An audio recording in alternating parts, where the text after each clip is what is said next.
Continuamos en la UNED y estamos en el grado de Geografía Física. Vamos a hablar de geomorfología climática. En 1913, el autor de Martone introdujo el término geomorfología climática y en 1926 hubo una reunión sobre el análisis de las formas de relieve que supuso el intento más importante acerca del estudio de la problemática de la geomorfología climática.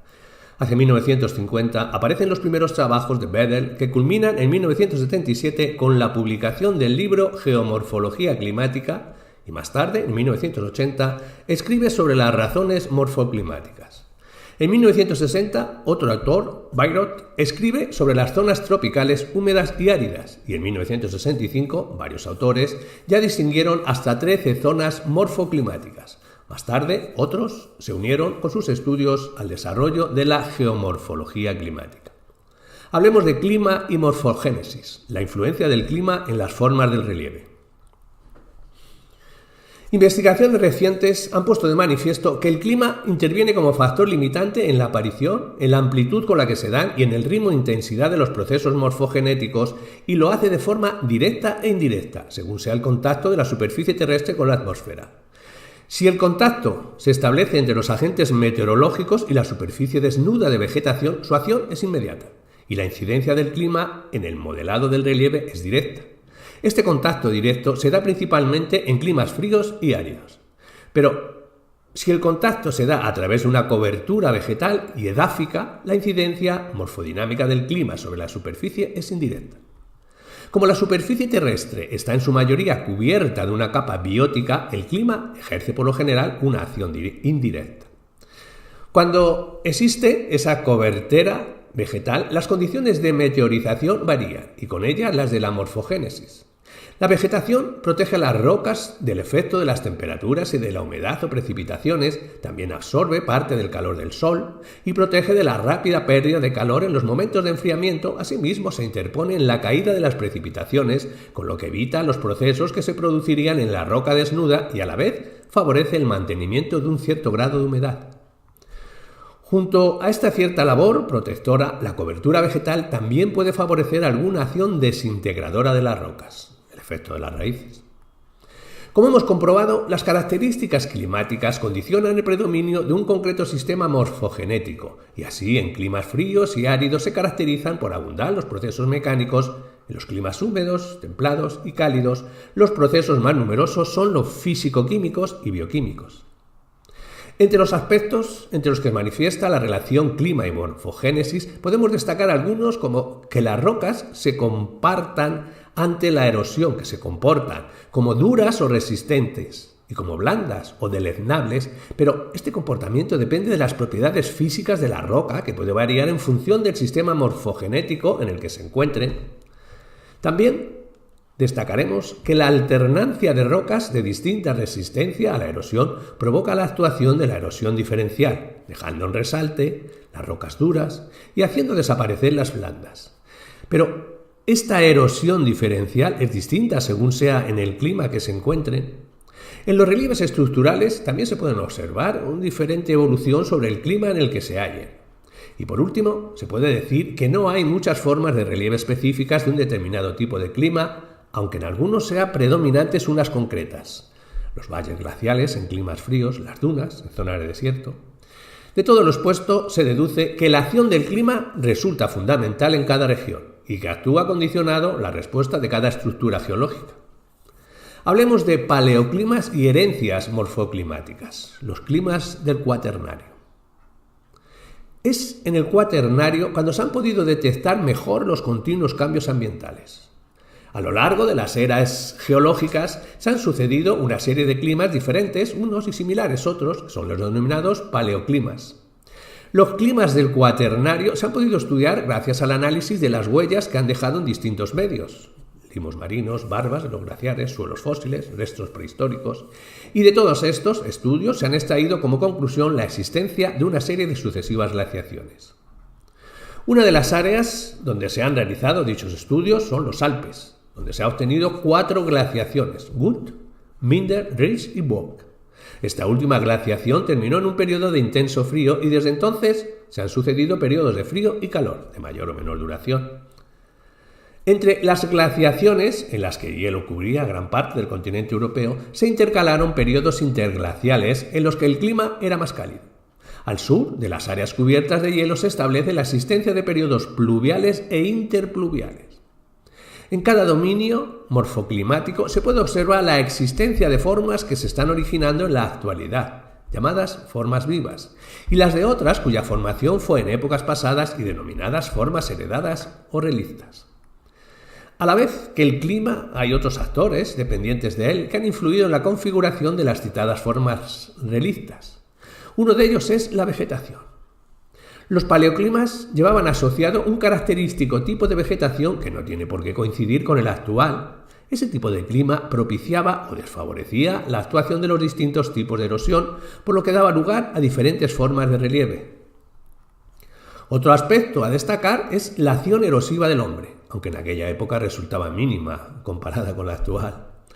Trasladar en el tiempo cómo ha sido la actuación de la erosión en el pasado es una tarea complicada. Determinadas formas son fáciles de reconocer, pero hay otras ocasiones en que es muy difícil determinar si las formas que vemos son de épocas pasadas o no. Como norma general, se puede afirmar que cuando una determinada forma de relieve no ha podido producirse en las condiciones bioclimáticas de la región en la que se encuentra, es evidente que es una forma del pasado, es decir, una forma relicta. El sistema bioclimático actual es el que permite la conservación o no de las formas que se originaron en el pasado. Unos dominios morfoclimáticos se consideran activos o muy dinámicos. La erosión hace desaparecer las formas de pasado, como los periglaciales, tropicales húmedos y los de alta montaña. Y otros dominios son poco activos. Y estos son los que se conservan las formas heredadas, como los dominios desérticos. Entre estos dos extremos existen áreas en las que se produce una situación intermedia, sabanas y estepas semiáridas. Cuando conviven formas actuales y formas heredadas se pueden dar dos situaciones. Una es que tanto las formas actuales como las heredadas, que se hayan formado bajo un mismo dominio morfoclimático, serán homogéneas. Y otro caso será que las formas actuales y las heredadas sean diferentes, por haberse originado bajo condiciones morfoclimáticas muy distintas, y el resultado será heterogéneo. Hablemos de las grandes áreas morfoclimáticas, las divisiones. En 1950, Petrarch relacionó dos parámetros climáticos, temperatura media mensual y precipitación total anual, con 5 procesos geomorfológicos. Asimismo, distinguió dos elementos morfogenéticos, los procesos de meteorización y los agentes de transporte. Como resultado de ese análisis, propuso 9 regiones morfogenéticas diferenciadas por un conjunto de procesos geomorfológicos característicos. Otros geomorfológicos han tratado de hacer nuevas regiones sin llegar a un acuerdo. De estos numerosos intentos de dividir la Tierra en áreas o dominios morfoclimáticos se deducen serias dificultades.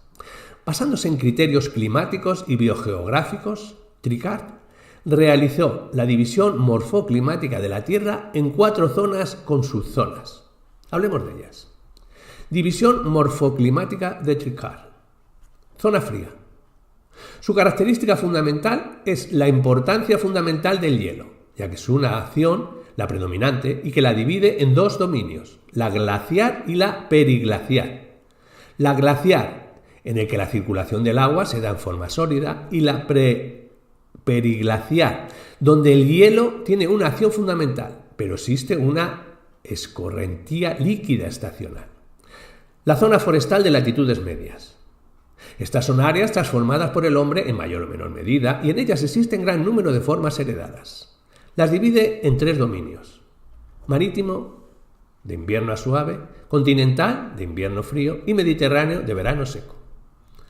La zona árida y subárida, de latitudes medias y bajas, se caracteriza por tener una escorrentía intermitente y vegetación de estepa.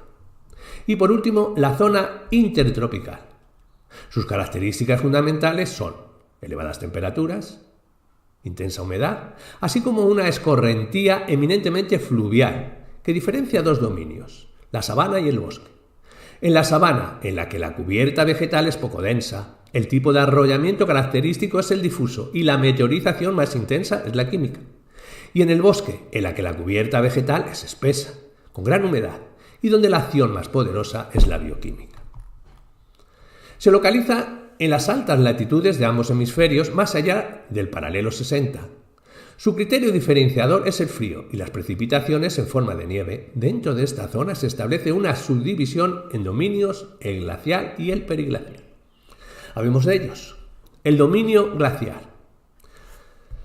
Su característica fundamental es la presencia permanente de hielo, por lo que su límite coincide con el de las nieves perpetuas o en el clima de Köppen. Los procesos. El hielo es un agente erosivo que ejerce una labor de ablación y transporte a la que se suma de las aguas de fusión que aparecen en los márgenes de los casquetes glaciales y por debajo de cierta altura en los glaciales. Junto a la labor erosiva del hielo y el agua actúa otro agente, el viento. En el dominio morfogenético glacial predominan los procesos mecánicos, pero se ven limitados porque los cambios de temperatura son muy escasos y casi siempre por debajo de los 0 grados centígrados. En este dominio, el agente morfogenético dominante es el glacial, que posee una gran capacidad de acción, abrasión, sobreexcavación, transporte, acumulación y evacuación. Y de las formas resultantes diremos que son de abrasión, ablación y acumulación. Y que estas formas, que resultan tras la acción de las glaciales y casquetes, se pueden estudiar en zonas antes cubiertas por los hielos, pero en las que hoy han desaparecido y se encuentran fuera del dominio glacial. Y en cuanto al dominio periglacial, diremos que se encuentran en todas las áreas de clima frío, cuyas temperaturas pasan varias veces por el umbral de 0 grados centígrados, congelación del agua y fusión del hielo, y cuyo régimen de precipitaciones asegura la cantidad necesaria de agua para darse dichos cambios de estado. En el dominio periglacial, a diferencia del glacial, existen suelos y vegetación, de forma escasa, poco desarrollada y discontinua, aunque insuficientes para cambiar el carácter abiótico del medio en el que se desarrolla el relieve. De los procesos diremos que este sistema, el morfogenético de este dominio, se caracteriza por la abundancia de procesos mecánicos de meteorización, la gelifración, gelivación o crioclastia, siendo también importantes los procesos de disolución. Lo esencial del proceso erosivo es la acción de la alternancia hielo-deshielo, y su acción varía en función del tipo de roca. Si la roca es porosa, el agua penetra por sus poros y al helarse la va triturando hasta formar arenas y gravas, la microgelifración. Y si la roca está fisurada, el agua penetra por dichas fisuras y al helarse la fragmenta en bloques y cantos angulosos, la macrogelifración. En cuanto a la dinámica de vertientes, es muy importante la acción de la gravedad, los desplazamientos en masa, la arrollada de las aguas fundidas y algunas de las acciones de movilización de partículas, la crioturbación o el pickrate. Todos estos procesos dan lugar a la aparición de abundantes materiales que deben ser evacuados por los cursos del agua. También la nieve y el viento pueden evacuar dichos materiales. En la formación de este modelado periglacial, además de los procesos vistos, también intervienen una serie de factores condicionantes, como las características de la roca, el volumen de agua disponible, la duración e intensidad de la helada, frecuencia. Los procesos analizados son predominantes en regiones frías y en las zonas en las que el subsuelo permanece siempre helado o se deshiela brevemente en la estación más cálida. Este hecho sirve para establecer la primera diferencia dentro de este dominio y hacer la división entre regiones con pergelisol o permafrost, el suelo permanente helado en profundidad, o suelo sin hielo. En cuanto a las formas resultantes, diremos que en el modelado de las vertientes se forman conos de derrubios al pie de un talud de mayor o menor pendiente constituido por materiales acumulados. Se dan también vertientes de Gollet, de aspecto escalonado y horizontal, que está separado por abruptos taludes. Otra forma son las vertientes de geliflusión, donde los materiales suelen sufrir desplazamientos en masa. Y por último, podemos encontrar nichos de nivación, que tienen a su pie un cono de acumulación por crioclastia. En las llanuras periglaciales que se formaron por el desbordamiento de ríos aparecen unas curiosas formas llamadas pingo o hidrolacolitos. Son montículos producidos por la acumulación del hielo en el subsuelo que al fundirse pueden dar lugar a pequeñas balsas que pueden ser de diversos tamaños. En el enlace entre llanura y montaña destacan importantes glacis de acumulación debido a la acción del agua de arrolladas, las aguas arrolladas. Otra formación muy característica son los suelos poligonales, que se trata de formaciones de figuras geométricas dibujadas por las piedras removidas por el hielo de hielo. Junto a estas formas aparecen otras denominadas césped almohadillado, que consiste en pequeños montículos de tierra, recubiertos de vegetación. Otro fenómeno observable con gran facilidad es el pickrake. Este es la aparición de pequeñas columnas de hielo que llevan en su cima pequeñas partículas de tierra y que al derretirse son transportadas a escasa distancia. Parece ser que este fenómeno es la causa fundamental del suelo poligonal y de otra formación como el enlosado nival. Por último, unas formas periglaciales debidas a otro agente erosivo, el viento, son los campos de piedras, la formación de dunas y la acumulación de loess. Y de la tipología de dominios periglaciales diremos que el autor, Tricard, que diferenciaba tres: uno es el desierto de gelibación, que se da en altas latitudes y no tiene vegetación, que sus procesos dominantes son la crioturbación y la crioclastia. El siguiente es la tundra, que se da en climas más suaves y húmedos, y finalmente la zona de transición, que aparece el bosque, pero con permafrost.